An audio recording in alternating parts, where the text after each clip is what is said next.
Hi friends, നമ്മൾ ഇന്ന് discuss ചെയ്യാൻ പോകുന്ന ടോപ്പിക് കുടുംബ കോടതിയുമായി ബന്ധപ്പെട്ട ഒരു കാര്യമാണ്. ചില കേസുകൾ കുടുംബ കോടതിയിൽ ഭാര്യയാണ് ഫയൽ ചെയ്യുന്നത്. പ്രധാനമായിട്ട് ഫയൽ ചെയ്യുന്ന ഏറ്റവും ഇമ്പോർട്ടന്റ് ആയിട്ടുള്ള ഒരു കേസ് എന്ന് പറഞ്ഞാൽ അവർ വിവാഹത്തിന് കൊടുത്ത സ്വർണവും പൈസയും ഒക്കെ തിരിച്ചു കിട്ടാൻ വേണ്ടിയിട്ടാണ്. മൂവബിൾ പ്രോപ്പർട്ടീസ്, മൂവബിൾ എന്ന് പറഞ്ഞാൽ ചലിക്കുന്ന, അതായത് നമ്മൾ വാഷിംഗ് മെഷീൻ, ഫ്രിഡ്ജ്, TV അങ്ങനെയുള്ള കാര്യങ്ങളൊക്കെ കൊടുക്കുമല്ലോ, അതിനാണ് മൂവബിൾസ് എന്ന് പറയുന്നത്. അതൊക്കെ കൊടുത്തു കഴിയുമ്പോഴത്തേക്ക് അതുകൊണ്ട് ഹസ്ബൻഡ് അതുകൊണ്ട് പോവുകയും വിറ്റ് പൈസ എടുക്കുകയും ചെയ്തു കഴിഞ്ഞാൽ അത് നമുക്ക് കിട്ടാൻ വേണ്ടിയിട്ട്, തിരിച്ചു കിട്ടാൻ വേണ്ടിയിട്ട് നമുക്ക് വീട്ടിൽ പ്രശ്നങ്ങളൊക്കെ ഉണ്ടായി കഴിയുമ്പോഴത്തേക്ക് നമ്മളൊരു കേസ് കൊടുക്കും. അതാണ് recovery of money and gold ornaments, പിന്നെ അതർ മൂവബിൾസ്. അപ്പൊ ഇതൊക്കെ കിട്ടാൻ വേണ്ടി കൊടുക്കുന്ന സമയത്ത് നമുക്കുണ്ടാകുന്ന ഒരു സംശയമാണ്, ഈ കേസ് എന്ന് പറഞ്ഞാൽ, ഈ പ്രൊസീഡിങ്സ് എന്ന് പറഞ്ഞാൽ ഒരുപാട് കാലം പോകും. കണ്ടസ്റ്റ് ആയി പോവുകയാണെങ്കിൽ, അതായത് ഒത്തുതീർപ്പായില്ല എങ്കിൽ അത് ഒരുപാട് കാലം പോകും. അങ്ങനെ പോകുമ്പോഴത്തേക്ക് ഹസ്ബൻഡ് അങ്ങനെ മരണപ്പെട്ടു പോയാൽ ഇത് നമുക്ക് കിട്ടുമോ എന്നുള്ളൊരു സംശയം നമുക്കുണ്ടാവും. അതുമായി ബന്ധപ്പെട്ട ഒരു കാര്യമാണ് ഞാൻ ഇന്ന് പറയുന്നത്. ഹസ്ബൻഡ് അല്ലെങ്കിൽ ഈ പറയുന്ന വൈഫ് തന്നെ ചിലപ്പോൾ മരണപ്പെട്ടു പോയാലായി, അങ്ങനെ ഒരു ലോങ് ടൈമിൽ പോകുന്ന പ്രൊസീഡിങ്സ് ആണ്. അപ്പോൾ ഇവർക്ക് ആദ്യം എപ്പോഴും എന്തായിരിക്കും, അയ്യോ അങ്ങനെയൊക്കെ സംഭവിച്ചു കഴിഞ്ഞാൽ നമുക്ക് ഈ കൊടുത്ത പൈസയൊക്കെ തിരിച്ചു കിട്ടുമോ എന്നൊരു ഡൗട്ട് നമുക്കുണ്ടാവും. അപ്പോൾ അതുമായിട്ട് ബന്ധപ്പെട്ട ഒരു കാര്യമാണ് ഞാൻ പറയുന്നത്. അതൊരു കേസുമായിട്ട് ബന്ധപ്പെട്ട ഒരു കാര്യം, കേസും കൂടെ നമ്മൾ ഇതിന്റെ കൂടെ ഡിസ്കസ് ചെയ്യുന്നുണ്ട്. നമുക്കത് എന്താണെന്നൊന്ന് നോക്കാം. ഒരു കേസ്, ഒരു ക്രിമിനൽ കേസ് ആണെന്ന് വെച്ചോ. ക്രിമിനൽ കേസ് എന്ന് വെച്ചാൽ ഒരു കൊലപാതക കുറ്റമാണ്. ഒരാളെ കൊന്നു കഴിഞ്ഞിട്ട് കേസ് നടക്കുകയാണ്. കേസ് നടന്നുകൊണ്ടിരിക്കുക, അദ്ദേഹം മരിച്ചുപോയി. പിന്നെ ആ കേസ് പ്രൊസീഡ് ചെയ്യേണ്ട ആവശ്യമുണ്ടോ? വേണ്ട. അവിടെ ആ കേസ് അവസാനിക്കണം. കാരണം കൊലപ്പെടുത്തിയ ആൾ മരിച്ചുപോയി. പിന്നെ ആ കേസുമായിട്ട് മുന്നോട്ട് പോകേണ്ട ആവശ്യമില്ല. പക്ഷെ പോവാം, ആർക്കെന്ന് വെച്ചാൽ അങ്ങനെ ലീഗൽ ഹേസിന് പോവാം. ഇൻ കേസ് അയാൾ ഒരു കുറ്റക്കാരനല്ല എന്ന് അവർക്ക് ഉറപ്പുണ്ട്. നാട്ടുകാരെ മുമ്പ് അവർക്ക് ബോധിപ്പിക്കണം, ഇയാൾ അങ്ങനെ ഒരു കുറ്റക്കാരനല്ല, ഇയാളെ മനഃപൂർവ്വം കേസ് പിടിച്ച് പ്രതിയാക്കിയതാണ് എന്ന് ഉണ്ടെങ്കിൽ അവർക്ക് വേണമെങ്കിൽ കേസുമായിട്ട് മുന്നോട്ട് പോകാം. ആ ഒരു ഒറ്റ കാരണം കൊണ്ട്. അല്ലാതെ ഇയാളല്ലാതെ വേറൊരാളെ ഈ കേസിൽ പിന്നെ ശിക്ഷിക്കില്ല. ഇയാൾ മാത്രമല്ലേ പ്രതിയായിട്ടുള്ളൂ. അപ്പൊ ഈ ഒരു ചാർജ് പിന്നെ അയാൾക്കല്ലാതെ വേറൊരാൾക്ക് പോകത്തില്ല. പിന്നെ വേണമെങ്കിൽ നമുക്ക് കേസ് പ്രൊസീഡ് ചെയ്യാം, അയാൾ ഇന്നസെന്റ് ആണോ അല്ലെന്ന് തീരുമാനിക്കാൻ വേണ്ടി മാത്രം, അത്രയേ ഉള്ളൂ. അതല്ലാതെ വേറൊരു രീതിയിലും ആ ഒരു കേസ് കണ്ടിന്യൂ ചെയ്ത് പോകത്തില്ല. പക്ഷെ അതുപോലെയല്ല സിവിൽ കേസുകൾ. മിക്കവാറും ഉള്ള കേസുകളൊക്കെ അതിനെ പറയുന്ന പേരാണ് റൈറ്റ് ടു സ്യൂ സർവൈവ് ചെയ്യും. എങ്ങനെ വെച്ചാൽ നമുക്കൊരു പെരേഡം ഉണ്ട്, ആ പെരേഡത്തിൽ നമ്മൾ കേസ് നടത്തുകയാണ്. അതിലുള്ള ആൾ മരണപ്പെട്ടു പോയി കഴിഞ്ഞാൽ ആ പെരേഡം മറ്റുള്ളവർക്ക് കിട്ടുമല്ലോ, അയാളുടെ ലീഗൽ കേസിന് കിട്ടുമല്ലോ. പിന്നെ അവരാണ് കേസ് നടത്തുന്നത് ആ റിലീഫിന് വേണ്ടിയിട്ട്. അതുപോലെ തന്നെ ഈ പറയുന്ന സ്വർണവും പണവും ഒക്കെ തിരിച്ച് ഹസ്ബൻഡിന് നമ്മൾ കൊടുത്തു കഴിഞ്ഞാൽ അത് തിരിച്ചു കിട്ടണമെങ്കിൽ നമ്മൾ കേസ് നടത്തുമ്പോഴത്തേക്ക് നമ്മൾ മരണപ്പെട്ടു പോയി കഴിഞ്ഞാൽ നമ്മളെ ലീഗൽ കേസിന് ഇംപ്ലീഡ് ചെയ്തിട്ട് അവർക്ക് കേസ് നടത്താം. അതുപോലെ തന്നെ ഈ ഹസ്ബൻഡ് അയാളാണ് എടുത്തു എന്ന് പറയുന്ന അയാൾ മരണപ്പെട്ടു പോയി കഴിഞ്ഞാൽ അയാൾക്ക് അസറ്റ്സ് ഒക്കെ ഉണ്ടെങ്കിൽ ആ അസറ്റ്സ് ആക്കാണോ പോകുന്നത്, ലീഗൽ കേസോ ലീഗൽ റെപ്രസെന്റേറ്റീവ്സോ ഒക്കെ കാണും. അപ്പൊ അവർക്ക് പോകുമ്പോഴത്തേക്ക് അവർ നമുക്ക് ഇംപ്ലീഡ് ചെയ്തുകൊണ്ട് നമുക്ക് കേസ് നടത്താം. നമുക്ക് ആ പ്രോപ്പർട്ടിയിൽ നിന്ന് നമുക്ക് ഈടാക്കി കിട്ടാനുള്ള എല്ലാ അധികാരവും ഉണ്ടല്ലോ. അപ്പൊ നമുക്ക് അങ്ങനെ കണ്ടിന്യൂ ചെയ്യാനായിട്ട് സാധിക്കും. അതിനെയാണ് റൈറ്റ് ടു സ്യൂ സർവൈവ് ചെയ്യുക എന്ന് പറയുന്നത്. ഇപ്പൊ ഇങ്ങനെ ഒരാൾ മരണപ്പെട്ടു പോയാൽ അതിനെക്കുറിച്ചൊക്കെ പറയുന്ന ഒരു ഭാഗമാണ് സിവിൽ പ്രൊസീജിയർ കോഡിലാണ് അതിനെക്കുറിച്ച് പറയുന്നത്. അതിൽ ഓർഡർ 22 അതിനെക്കുറിച്ച് പറയുന്നത്. ഈ ഓർഡർ 22 CPCയിലെ റൂൾ 1 ഇതിനകത്ത് പറയുന്നതെന്ന് വെച്ചാൽ, ഈ ഓർഡർ 22 തന്നെ death, marriage and insolvency of parties എന്നാണ് അതിനെ പറയുന്നത്. ഇപ്പൊ ഇതിന്റെ അകത്ത് the death of a plaintiff or defendant shall not cause the suit abated if the right to sue survives. അപ്പൊ ഈ റൈറ്റ് ടു സ്യൂ നിലനിൽക്കുമെങ്കിൽ, അതായത് പിന്നെ ആ കേസ് കണ്ടിന്യൂ ചെയ്ത് പോവെങ്കിൽ, ഒരാൾ മരിച്ചു എന്ന് പറഞ്ഞ് പ്ലെയിന്റിഫോ ഡിഫെൻഡന്റോ വാദിയോ പ്രതിയോ മരിച്ചു പോയി എന്നും പറഞ്ഞുകൊണ്ട് സൂട്ട് അബേറ്റ് ആവത്തില്ല. അല്ലാന്നുണ്ടെങ്കിൽ ഒരു സ്പെസിഫിക് പീരീഡ് കഴിയുമ്പോൾ നമ്മൾ ലീഗൽ ഹേസിനെയൊക്കെ ഒരാൾ മരണപ്പെട്ടു പോയി ലീഗൽ ഹേസിനെ ഒന്നും ഇംപ്ലീഡ് ചെയ്തില്ലെങ്കിൽ ഒരു സ്പെസിഫിക് ടൈം കഴിയുമ്പോഴത്തേക്ക് ആ സൂട്ട് അങ്ങ് അബേറ്റ് ആവും, അയാൾക്കെതിരെയുള്ള സൂട്ട് അങ്ങ് അബേറ്റ് ആവും. അതാണ് ഇതിന്റെ അകത്തുള്ളൊരു ചെറിയൊരു ഇഷ്യൂ. പക്ഷേ റൈറ്റ് ടു സർവൈവ് ചെയ്യുമെങ്കിൽ നമുക്ക് അയാളെ ലീഗൽ ഹേസ് ആയിട്ട് അയാളെ ലീഗൽ ഹേസിനെ ഇംപ്ലീഡ് ചെയ്ത് അതിൽ ചേർത്താൽ സൂട്ട് വീണ്ടും കണ്ടിന്യൂ ചെയ്ത് മുന്നോട്ട് പോകും. പിന്നെ ഓർഡർ 22 റൂൾ 2 പറയുന്നതെന്ന് വെച്ചാൽ, procedure where one of several plaintiff or defendant dies and right to sue survives. നമ്മൾ ഈ പറഞ്ഞ പോലെ ഒരാൾ മരണപ്പെട്ടു പോയി റൈറ്റ് ടു സ്യൂ സർവൈവ് ചെയ്യുകയും ചെയ്യുന്നു. അങ്ങനെ വരുമ്പോൾ എന്ത് ചെയ്യണം? Where there are more plaintiffs or defendant than one and any of them dies and where the right to sue survives to the surviving plaintiff or plaintiffs alone or against the surviving defendant or defendants alone, the court shall cause an entry to that effect to be made on the record and the suit shall proceed at the instance of the surviving plaintiff or plaintiffs or against the surviving defendant or defendants. ഇപ്പൊ ഒരു സൂട്ടിനകത്ത് ഒരുപാട് പേര് പ്രതികളായിട്ടുണ്ട് അല്ലെങ്കിൽ വാദികളായിട്ടുണ്ടെങ്കിൽ, ഒരാൾ മരിച്ചു പോയി കഴിഞ്ഞാൽ ബാക്കിയുള്ളവരിൽ right to sue survive ചെയ്യുമെങ്കിൽ ബാക്കിയുള്ളവരിൽ അത് കണ്ടിന്യൂ ചെയ്യും എന്നാണ് ഇതിൻ്റെ അകത്ത് പറഞ്ഞിരിക്കുന്നത്. അതുപോലെ തന്നെ നമ്മൾ ആ മരണപ്പെട്ടു പോയ പ്ലെയിന്റിഫ് എന്ന് പറയുന്നത് അല്ലെങ്കിൽ ഡിഫെൻഡന്റ് എന്ന് പറയുന്നത് അയാൾക്ക് ലീഗൽ കേസ് ഉണ്ടെങ്കിൽ അവരെ നമുക്ക് കക്ഷി ചേർക്കാനും പറ്റും. അതിനെ ഇംപ്ലീഡിങ് എന്നാണ് പറയുന്നത്. അവരെ ഇംപ്ലീഡ് ചെയ്ത് ചേർക്കാനും പറ്റും. അങ്ങനെ നമ്മൾ ഇംപ്ലീഡ് ചെയ്യാൻ വിട്ടുപോയി കഴിഞ്ഞാൽ അതങ്ങ് അവർക്കെതിരെയുള്ള സൂട്ട് അങ്ങ് ബേറ്റ് ആവും. ഇനി നമ്മൾ ഡിസ്കസ് ചെയ്യാൻ പോകുന്ന ഒരു കേസാണ്. ആ കേസ് കേട്ട് കഴിയുമ്പോൾ നമുക്ക് ഇതിനെക്കുറിച്ച് കൂടുതൽ കാര്യങ്ങൾ മനസ്സിലാവും. ഇവിടെ ഒരു കേസ്, ഇത് ഫാമിലി കോടതി ഡിസൈഡ് ചെയ്ത ഒരു കേസാണ്. അത് ഹൈക്കോടതിയിലോട്ട് വന്നിരിക്കുകയാണ് അപ്പീലായിട്ട്. ഭാര്യയാണ് ഇത് ഫയൽ ചെയ്തിരിക്കുന്നത്. ഭാര്യയായിരുന്നു അവിടെ പെറ്റീഷണർ. അവർ അവിടെ സൂട്ട് ഫയൽ ചെയ്ത് എന്തിനെന്ന് വെച്ചാൽ, അവരെ വിവാഹത്തിന് കൊടുത്ത പൈസയും സ്വർണ്ണവും സ്വർണ്ണമൊക്കെ തിരിച്ചു കിട്ടാൻ വേണ്ടിയിട്ടാണ്. അവർ പറയുന്നതെന്ന് വെച്ചാൽ അവർ പാട്രിമോണി, അതായത് വിവാഹത്തിന് 3 ലക്ഷം രൂപ കൊടുത്തിരുന്നു. അതുപോലെ 65,000 രൂപ അവരുടെ പേരിലോട്ട് അച്ഛൻ ഡെപ്പോസിറ്റ് ചെയ്തിരുന്നത് ഭർത്താവ് വാങ്ങിച്ചിട്ടുണ്ടായിരുന്നു കടമായിട്ട്, പിന്നെ തിരിച്ചു കൊടുത്തിട്ടില്ല. 92 പവൻ സ്വർണം കൊടുത്തിരുന്നു. അതുപോലെ മൂവബിൾസ് ആയിട്ടുള്ള കാര്യങ്ങളും കൊടുത്തിരുന്നു. മെയിനായിട്ടും എയർ കണ്ടീഷണർ, നിലവിളക്ക്, ഡിന്നർ സെറ്റ്, അങ്ങനെ ഒരുപാട് കാര്യങ്ങളും കൊടുത്തിട്ടുണ്ടായിരുന്നു. ഇതെല്ലാം തിരിച്ചു കിട്ടാൻ വേണ്ടിയിട്ടാണ് ഭാര്യ ഒരു സൂട്ട് ഫയൽ ചെയ്തിരിക്കുന്നത്, റിക്കവറി സൂട്ട് ഫയൽ ചെയ്തിരിക്കുന്നത്. ഇവിടെ ആരൊക്കെയാണ് പ്രതികളെന്ന് വെച്ചാൽ, ഒന്നാം പ്രതി ഹസ്ബൻഡ്, രണ്ടാം പ്രതി ഹസ്ബൻഡിന്റെ സഹോദരൻ, മൂന്നാം പ്രതി ഹസ്ബൻഡിന്റെ അമ്മ, 3 പേരാണ് പ്രതികളാക്കി വെച്ചിരിക്കുന്നത്. ഇതിന്റെ അകത്ത് ഹസ്ബൻഡ് മരണപ്പെട്ടുപോയി, സൂട്ട് നിലനിൽക്കെ തന്നെ മരണപ്പെട്ടുപോയി. ഹസ്ബൻഡിന്റെ ബ്രദർ അഡ്മിറ്റ് ചെയ്തു 50,000 രൂപ ഈ വിവാഹ ആവശ്യത്തിന് വേണ്ടിയിട്ട് ഈ പെണ്ണിന്റെ അച്ഛനിൽ നിന്ന് വാങ്ങിച്ചിരുന്നു എന്നുള്ളത്. അമ്മ അഡ്മിറ്റ് ചെയ്തു എയർ കണ്ടീഷണറും നിലവിളക്കും ഡിന്നർ സെറ്റും വാങ്ങിച്ചിട്ടുണ്ടായിരുന്നു എന്ന്. അപ്പൊ ഇത് എവിഡൻസ് ഒക്കെ കഴിഞ്ഞ ശേഷം കോടതി ഒരു ഉത്തരവിട്ടു. ആ ഉത്തരവ് എങ്ങനെയാന്ന് വെച്ചാൽ 50,000 രൂപയും അതിന്റെ 8% പലിശയും ഡേറ്റ് ഓഫ് ഫയലിംഗ് മുതൽ ഡേറ്റ് ഓഫ് ജഡ്ജ്മെന്റ് വരെയുള്ള 8% അതുകൂടെ കൊടുക്കാൻ ഓർഡറായി. അപ്പൊ അറൗണ്ട് 4 വർഷമായ സൂട്ടാണെങ്കിൽ 50%ന്റെ 8% അറൗണ്ട് ഒരു 4,000 രൂപ വരും ഒരു വർഷം. അപ്പൊ 4 വർഷം ആകുമ്പോൾ 16,000. അങ്ങനെ ആ ഒരു എത്ര വർഷം കഴിയുന്നോ എത്ര വർഷം കഴിഞ്ഞ് ആ ഡിഗ്രി ആയോ ആ ഡേറ്റ് വരെയുള്ള എമൗണ്ട് ഇതിന്റെ കൂടെ ചേർത്ത് മെയിൻ ആയിട്ടുള്ള എമൗണ്ട് 50,000 അതിന്റെ കൂടെ കൊടുക്കാനും പിന്നെ മൂബിൾസ് തിരിച്ചു കൊടുക്കാനും, അങ്ങനെ കൊടുത്തില്ലെങ്കിൽ അതിന് 36,000 രൂപ കൊടുക്കാനും കോടതി ഉത്തരവായി. ആ ഒരു മൂബിൾസിന്റെ എമൗണ്ട് കാൽക്കുലേറ്റ് ചെയ്തതാണ്. എയർ കണ്ടീഷന്റെയും നിലവിളക്കിന്റെയും ഡിന്നർ സെറ്റിന്റെ ഒക്കെ എമൗണ്ട് കാൽക്കുലേറ്റ് ചെയ്ത് 36,000 രൂപയും കൂടെ കൊടുക്കാൻ പറഞ്ഞു. ഇത്രയാണ് കോടതി ഉത്തരവിട്ടത്. ഇത്രയും എവിഡൻസ് ആണ് ഉണ്ടായിരുന്നത്. എവിഡൻസ് ഹാജരാക്കിയതൊക്കെ നോക്കിയിട്ടാണ് അത് ഉത്തരവിട്ടത്. അപ്പൊ ഇവിടെ വന്ന ഒരു ചെറിയ പ്രശ്നം എന്തെന്ന് വെച്ചാൽ, ഹസ്ബൻഡ് മരണപ്പെട്ടു പോയി, അദ്ദേഹത്തിനെതിരെ അങ്ങ് അബേറ്റ് ആയി സൂട്ട്. ഇനിയിപ്പോ ഹസ്ബൻഡിന്റെ ബ്രദറും അമ്മയും മാത്രമേ ഉള്ളൂ, അവരന്ന് ഇംപ്ലീഡും ചെയ്തതുമില്ല. പക്ഷെ ഇവിടെ ഒരു കാര്യം എന്തെന്ന് വെച്ചാൽ, ഹസ്ബൻഡിന്റെ അമ്മയാണ് ലീഗൽ ഹെയർ എന്ന് പറഞ്ഞാൽ ഹസ്ബൻഡ് മരിച്ചാലും അവർ ഇതിൽ പാർട്ടി ഏരിയയിൽ ഉണ്ട്, അവർ പ്രതിയായിട്ട് തന്നെ ഉണ്ട്. അപ്പൊ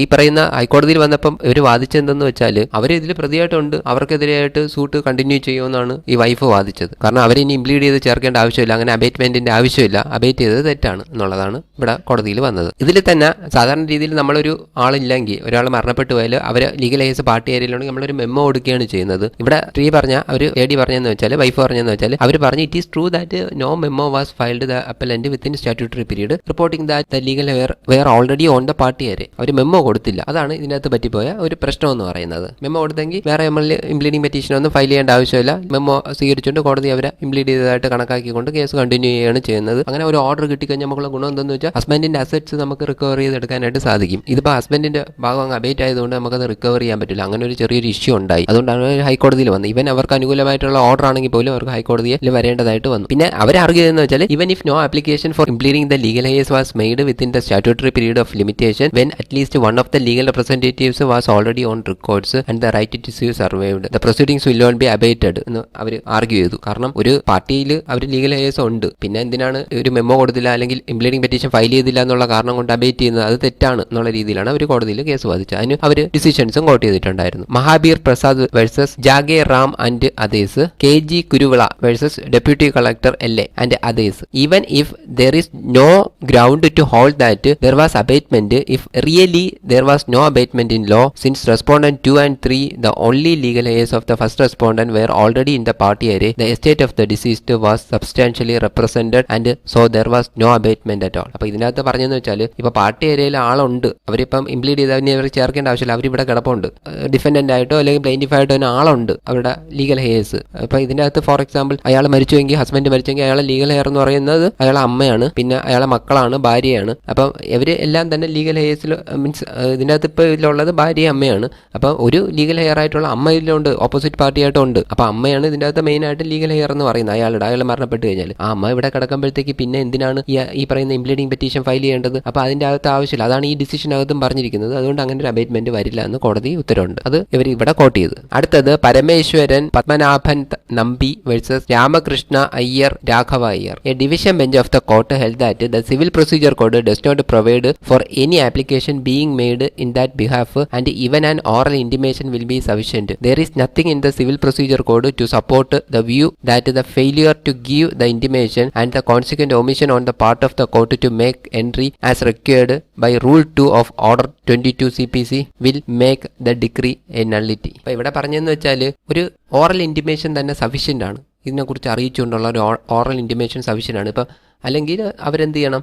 ആപ്ലിക്കേഷൻ പ്രൊവൈഡ് ചെയ്യണം. ഇങ്ങനെ ഒന്നും ചെയ്തില്ല എന്ന് പറഞ്ഞിട്ട് ഒരു ഒമിഷൻ ആക്കിക്കൊണ്ട് ഒരു ഡിഗ്രി നള്ളിറ്റി ആക്കാൻ പറ്റില്ല എന്നാണ് ഈ ഡിസിഷനകത്ത് പറഞ്ഞിരിക്കുന്നത്. ഇവിടെ എന്ന് പറഞ്ഞാൽ ഈ ഡെത്തിനെ കുറിച്ച് ഒരു ഇന്റിമേഷൻ കോടതിക്ക് കിട്ടി, 26/10/2010 കിട്ടി. ആ ഫാക്ട് ഇഗ്നോർ ചെയ്തുകൊണ്ട് റൈറ്റ് ടു സൂ സർവൈവ് ചെയ്യുമെന്നും അറിഞ്ഞുകൊണ്ടും കോടതി ലീഗൽ ഹേസ് ഓൾറെഡി അതിലെ പാർട്ടിയാരെയാണ്, എന്നിട്ടും കോടതി എന്ത് ചെയ്ത് അതങ്ങ് അബേറ്റ് ആക്കി. അതൊരു തെറ്റായ നടപടിയാണ് എന്നാണ് വിലയിരുത്തിയത് കോടതി. ഇങ്ങനെ അപ്പീൽ പെൻഡിങ് ആയിരിക്കെ തന്നെ മദറും മരിച്ചുപോയി. അതിന് മെമ്മോ ഫയൽ ചെയ്ത് സെക്കൻഡ് റെസ്പോണ്ട്, അതായത് ബ്രദർ ഫയൽ ചെയ്ത് കോടതിയിൽ. ഇവിടെ എന്ന് പറഞ്ഞു കഴിഞ്ഞാൽ ഈ അപ്പലന്റ്, അതായത് വൈഫ് ഡിനേ ഒന്നും ചെയ്യുന്നില്ല, ഇവരാരും ലീഗൽ റെപ്രസെന്റേറ്റീവ്സ് അല്ല, ലീഗൽ ഹെയർസ് അല്ല എന്ന് പറഞ്ഞ് അവർ ഡിനേ ഒന്നും ചെയ്യുന്നില്ല. അവർക്കറിയാം ഇവർ തന്നെ ലീഗൽ ഹെയർ എന്നുള്ള കാര്യം. അതിനുള്ള മെമ്മോയും അതിന്റെ ഇന്റിമേഷനും അവർ മരിച്ച കാര്യമൊക്കെ അവിടെ കോടതിയിൽ കൊടുത്തിട്ടുണ്ട്. കോടതിക്ക് ഇത് അറിയാൻ ചെയ്യാം ഇവർ തന്നെയാണ് എന്നുള്ളത്. അങ്ങനെ ഒരു ആക്ഷേപവും വൈഫ് ഇവരല്ല എന്നുള്ള ആക്ഷേപവും വൈഫിന്റെ ഇവർ തന്നെയാണെന്നുള്ള കോടതിക്ക് അവർക്കും എല്ലാവർക്കും അറിയുകയും ചെയ്യാം. പിന്നെ അതിന് ഈ അബേറ്റ് ചെയ്യേണ്ട ആവശ്യമില്ല എന്നുള്ള രീതിയിലാണ് കോടതി ഫൈൻഡ് ചെയ്തത്. അതുകൊണ്ട് കോടതി പറഞ്ഞ എങ്ങനെയാണെന്ന് വെച്ചാൽ, in the result V set aside the impugned judgment and decree to the extent it dismissed the claim of the appellant and the case is remanded back for fresh disposal. പുതിയ ഡിസ്പോസലിന് വേണ്ടിയിട്ട് കോടതി ഈ കേസ് റിമാൻഡ് ചെയ്ത് വീണ്ടും family കോടതിയിലോട്ട് അയക്കുന്നു. The second respondent is at liberty to file an additional return statement as the legal representatives of the deceased first respondent. അതായത് ഹസ്ബൻഡിന്റെ legal representatives ആയിട്ട് ഉള്ള സെക്കൻഡ് ബ്രദർ ആണ് ഇപ്പോൾ ഉള്ളത്. ആ ബ്രദർ എന്തെങ്കിലും അഡീഷണൽ റിട്ടേൺ സ്റ്റേറ്റ്മെന്റ് ഫയൽ ചെയ്യാനുണ്ടെങ്കിൽ ഫയൽ ചെയ്യാം. And both parties are free to adduce additional evidence in support of their contentions. രണ്ട് പാർട്ടികൾക്കും പുതിയ എവിഡൻസുകൾ ഉണ്ടെങ്കിൽ ഇനിയിപ്പോൾ ഒന്നേന്ന് നടത്തുന്നതുകൊണ്ട് വേണമെങ്കിൽ അഡ്യൂസ് ചെയ്യാം. Since the OP is for year 2010, 2010 OP ആയതുകൊണ്ട് the family court is directed to dispose the case within a period of 3 months. 3 മാസത്തിനകം case ഇത് കോടതിയിൽ വന്ന് തീർത്തിരിക്കണം. From the date of appearance of the parties. Parties രണ്ടുപേരും appear ചെയ്ത് 3 മാസത്തിനകം കേസ് തീർത്തിരിക്കണം. The parties are directed to appear before the family court on 1/12/2021. 1/12/2021 പാർട്ടികൾ രണ്ടുപേരും കോടതിയിൽ അപ്പിയർ ചെയ്തിരിക്കണം. V make it clear that we have not set aside the decree granted in favor of the appellant to realize 50,000 and get back movable worth 36,000, 36,000 രൂപ. അപ്പോൾ ഇതെന്ന് പറഞ്ഞാൽ we make it clear that we have not set aside the decree granted in favor of the appellant to realize ₹50,000 and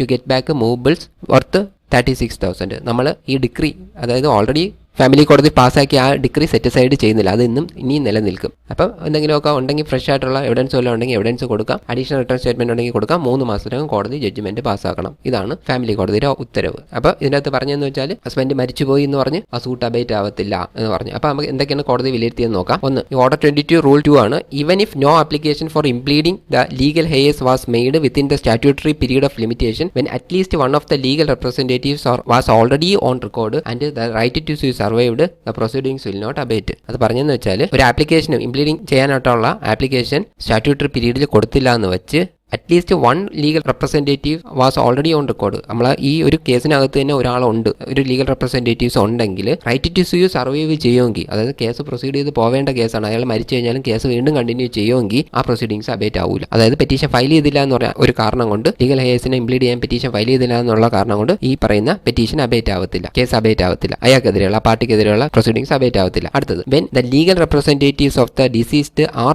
already in the party area, the question of recording is only a matter of procedure and any irregularity in the matter of procedure would not affect the principles of law as the abatement, even if no formal application was made to record the legal representative of the deceased who was already in the array of parties, there would be no abatement. അപ്പം നമ്മൾ ഈ പറഞ്ഞ കാര്യം തന്നെയാണ് അതിൽ പറഞ്ഞിരിക്കുന്നത്. അപ്പം അങ്ങനെ ഒരു ആപ്ലിക്കേഷൻ കൊടുത്തില്ല എന്ന് പറഞ്ഞ് പാർട്ടി ഏരിയയിൽ ഒരു ലീഗൽ റെപ്രസെന്റേറ്റീവ്സ് ഉണ്ടെങ്കിൽ അത് അബേറ്റ് ആവത്തില്ല. The delay in filing a memo to record the appellant wife and the third respondent in the legal heirs of the deceased first respondent will not empower the court to record abatement as the right to sue survived and the legal representatives represented the estate of the deceased were already on the party array. അപ്പം ഇങ്ങനെ ഒരു memo കൊടുത്തില്ല, ഇത് delay വന്നു, അല്ലെങ്കിൽ already കോടതിയെ അറിയിച്ചിട്ടുണ്ടായിരുന്നു അവർ മരിച്ചുപോയി എന്നുള്ള കാരണം. അങ്ങനെ ആ ഒരു പ്രൊസീഡിങ്സ് അങ്ങനെ വരുമ്പോഴത്തേക്ക് കോടതി എന്ത് ചെയ്തു, അബേറ്റ്മെന്റ് റെക്കോർഡ് ചെയ്തു. Case right to sue survive ചെയ്യുന്നതുമാണ്, ലീഗൽ റെപ്രസെന്റേറ്റീവ്സ് പാർട്ടി ഏരിയയിലുമാണ്. ഇങ്ങനെയുള്ള പ്രൊസീഡിങ്സിൽ കോടതി will not empower to record abatement record ചെയ്യാൻ പാടില്ല. അത് കോടതി ഇതിനകത്ത് അബേറ്റ്മെന്റ് റെക്കോർഡ് ചെയ്തു, അങ്ങനെ പാർട്ടി ഏരിയയിൽ ഉണ്ടായിട്ടും അത് തെറ്റാണ്. അടുത്തത്, order 22 rule 2 requires the court to cause an entry to be made on the record to the effect that the suit survives against the surviving defendant or defendants. It was not necessary to include them again for substituting them in a different capacity as a legal representatives of the deceased.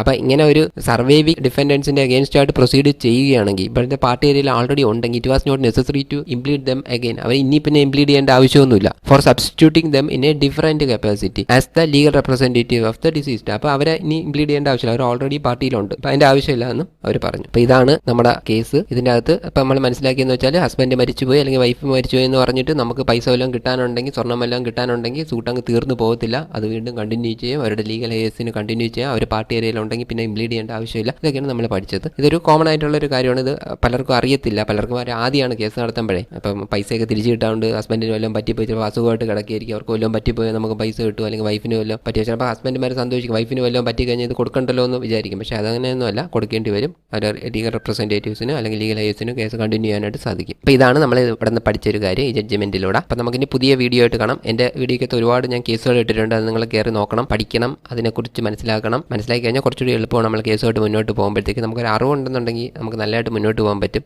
പിന്നെ ഇതിൻ്റെ അകത്ത് ഞാൻ video ഇടുന്നുണ്ട്, അത് നിങ്ങൾ comment ചെയ്യണം. Doubt ഉണ്ടെങ്കിൽ ആൾക്കാർക്ക് ഇത് ഷെയർ ചെയ്ത് കൊടുക്കണം, സബ്സ്ക്രൈബ് ചെയ്യണം ചാനൽ. ഇനി പുതിയ വീഡിയോ ആയിട്ട് കാണാം. ബൈ.